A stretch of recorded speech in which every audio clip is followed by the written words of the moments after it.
It's properly mounted and secure. It's not cracked, damaged, or broken. It's not cut, frayed. It latches and unlatches properly.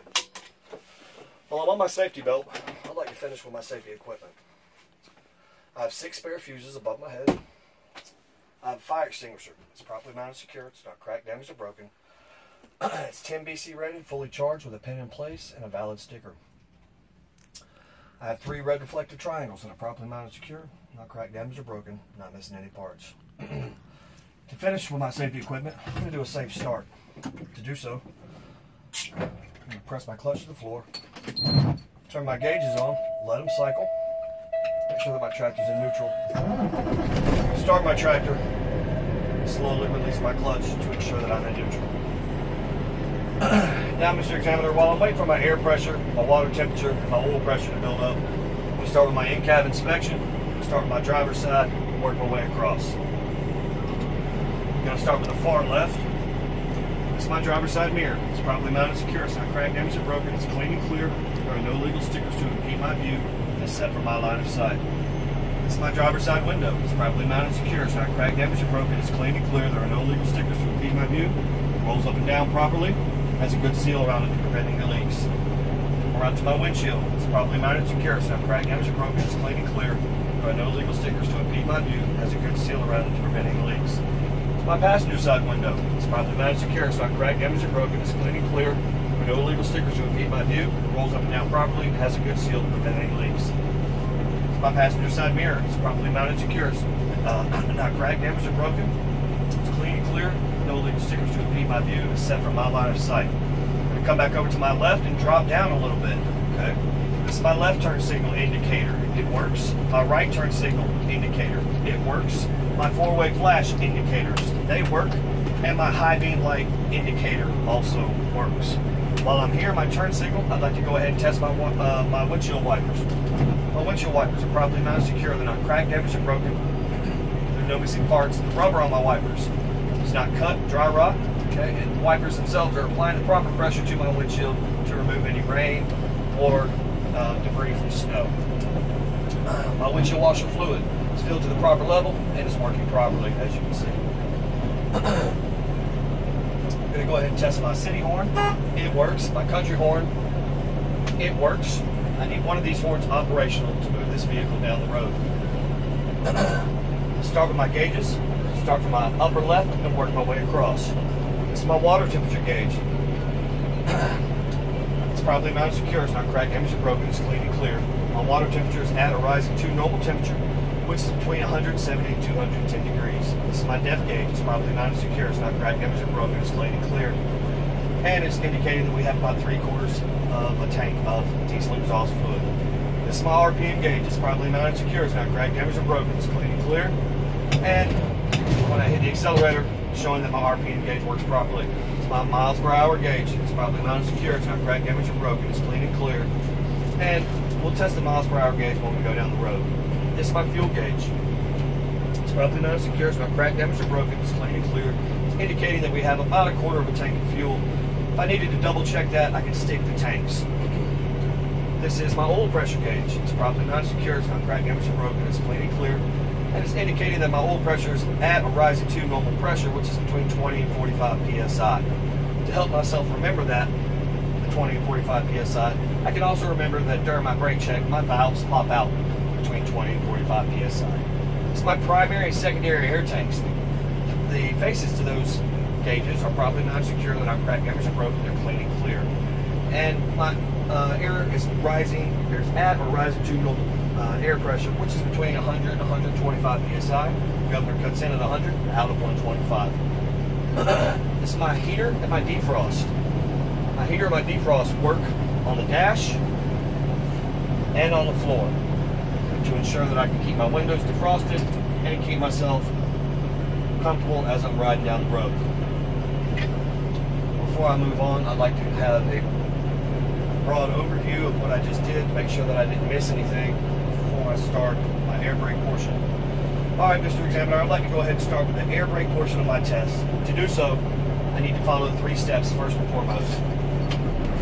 Engine off, key on, valves in. Make sure that my wheel chock holds, and it does. Now, Mr. Examiner, with my foot off the brake, I should lose no more than 3 psi in 60 seconds. And I'll count all the way to 60 if you let me, Mr. Examiner. 1001, 1002, 1003, 1004. Someone say proceed. 1005. Proceed. Thank you, Mr. Examiner. Now, Mr. Examiner, with my foot on the brake, I should lose no more than 4 psi in 60 seconds. 1001, 1002, 1003. Proceed. Thank you, Mr. Examiner. Now, Mr. Examiner, I'm going to fan my brakes down, and at or around 60 psi, I'm going to get a warning light and a warning buzzer.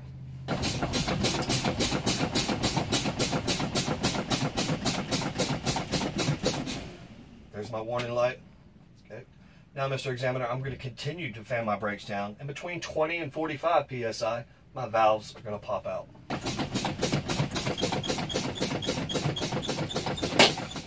There they are.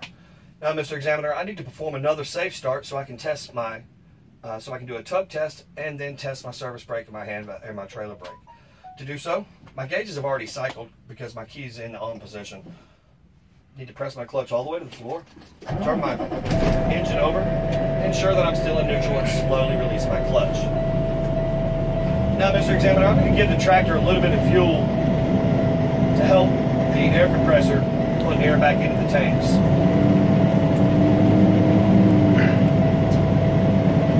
Let it. I don't want to get my RPMs too high. I'd say probably around 1200 RPMs. Not as high as I really want to rev this engine while it's sitting still here.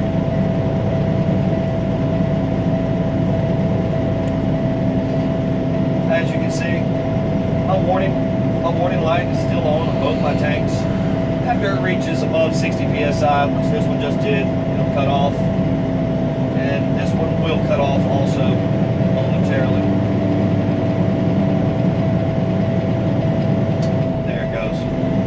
If you listen closely, at around 100 psi, you're going to hear the governor cut in.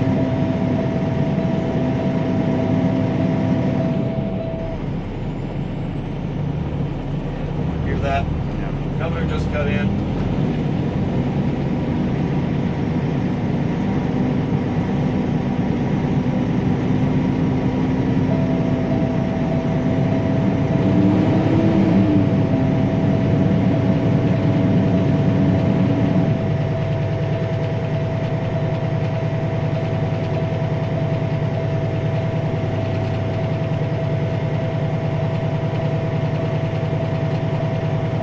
Around 125 psi, the governor's going to cut out.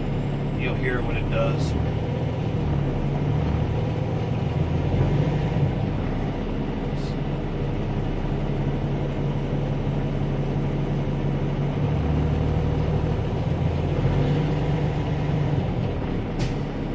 There it goes. The governor just cut out. Now, Mr. Examiner, I'd like to do a tug test. First, I'm going to test my tractor brakes. To do so, I need to release my trailer brakes. I'm leaving my wheel chock in at the time. I'm leaving my wheel chock in place just in case my brakes don't hold. To test my tractor brakes, I'm releasing my trailer brakes. Put my tractor in first gear. Just lightly let off the clutch until I feel it tug. And my brakes hold. Put the tractor back in neutral. Steady my trailer brakes.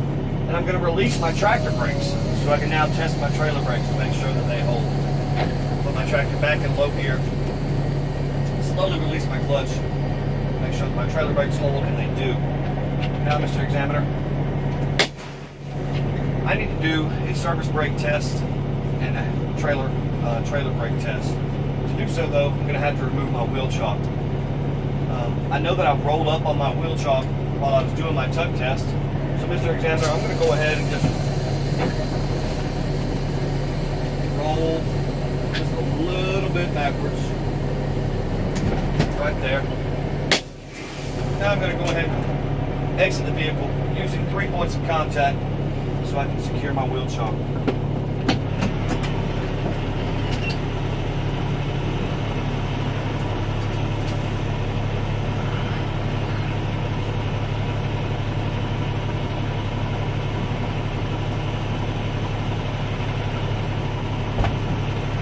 Mr. Examiner, I'm using 3 points of contact to get it back inside my tractor. soon as I sit down, first thing I'm going to do is put my safety belt back on.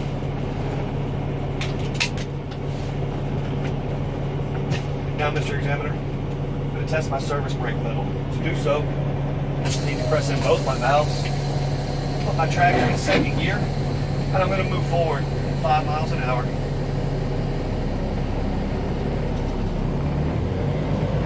And press my service brake pedal. Mr. Examiner, I'm looking for 3 things. Obviously, I want my tractor to stop. Also looking to make sure that my tractor doesn't pull to one side or the other, and I'm listening for any loud noises that come from my brake system. Now, Mr. Examiner, I need to test my trailer brake. To do so, I'm going to pull forward at 5 miles an hour again. And test my trailer valve. And it holds. Mr. Examiner, I'm looking for 3 things when I do that.